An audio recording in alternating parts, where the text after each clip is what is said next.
करने वाली है, नतीजे कैसे रहेंगे और क्या अनुमान है, बता रही है हमारी सहयोगी अशेषा। जी अशेषा, अनुमान को लेकर क्या प्रीव्यू है आपके पास?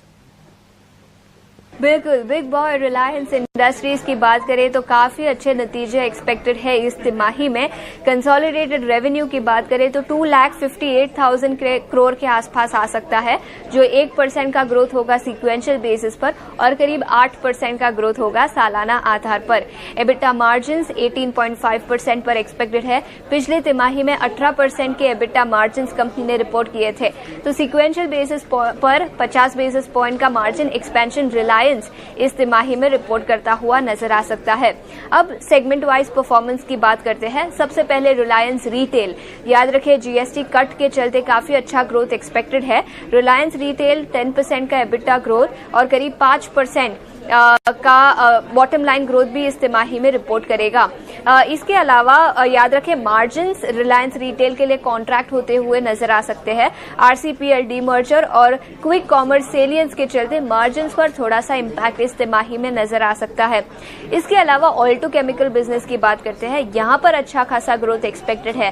ग्रॉस रिफाइनिंग मार्जिन्स जो पिछले 6 क्वार्टर से $8 से $10 प्रति बैरल के आसपास थे, वो इस तिमाही में बढ़कर करीब $12 प्रति बैरल के आसपास हो सकते हैं। तो ऑयल टू केमिकल बिजनेस में अच्छा खासा ग्रोथ इस तिमाही में रिलायंस रिटेल पेश कर सकता है। इसके अलावा टेलीकॉम बिजनेस की बात करते हैं, रिलायंस जियो, यहां पर भी 2.5 से 3% का रेवेन्यू और एबिटा ग्रोथ कंपनी रिपोर्ट करेगी। और मैनेजमेंट की commentary telecom hike, tariff hike को लेकर क्या आती है वो काफी इंपॉर्टेंट रहेगी। याद रखें रिलायंस जियो का लिस्टिंग मिडिल ऑफ 2026 में होगा और उसके पहले इंडस्ट्री की उम्मीद है कि टैरिफ हाइक हो सकता है पूरे टेलीकॉम सेक्टर में, तो वहां से क्या कुछ कमेंट्री आती है उस पर सबकी नजर रहेगी। इसके अलावा एवरेज रेवेन्यू पर यूजर 213 से 214 रुपए के आसपास आ सकती है, जो सीक्वेंशियल बेसिस पर 1% का ग्रोथ होगा। प्रीवियस क्वार्टर में कंपनी ने 211 रुपए प्रति यूजर का एवरेज रेवेन्यू पर यूजर रिपोर्ट किया था। तो ऑल इन ऑल जियो से अच्छे नतीजे एक्सपेक्टेड है। एआरपीयू बढ़ते हुए नजर आ सकते हैं।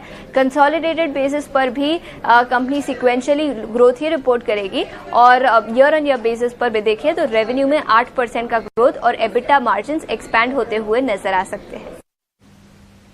शुक्रिया आशीष आपका पूरे अनुमानों को हमें बताने के लिए। और गौरांग सर, आपसे राय जानना चाहूंगी, रिलायंस पर आपकी क्या राय होगी? ओवरऑल देखें तो अच्छे नतीजे आने का अनुमान है। ऑयल एंड गैस सेगमेंट में, रिटेल सेगमेंट में ओवरऑल अच्छे नतीजे यहां पर हम एक्सपेक्ट कर रहे हैं। सर थोड़ा सा समय की पाबंदी है तो एक छोटा जवाब रखिएगा, रिलायंस को लेकर आगे का आउटलुक क्या है? बिल्कुल ऋतु जी, छोटा जवाब ही दूंगा। तो काफी लंबे समय से खरीदारी की राय बुनियादी दर के आधार पर हमारी कायम है और वो आज की तारीख में भी है। अब आज शाम को नतीजे आ रहे हैं, इसलिए आगे बढ़ती हुई तो टिप्पणी नहीं करूंगा, लेकिन तीसरी तिमाही के नतीजे अच्छे आए और नए कारोबार को लेकर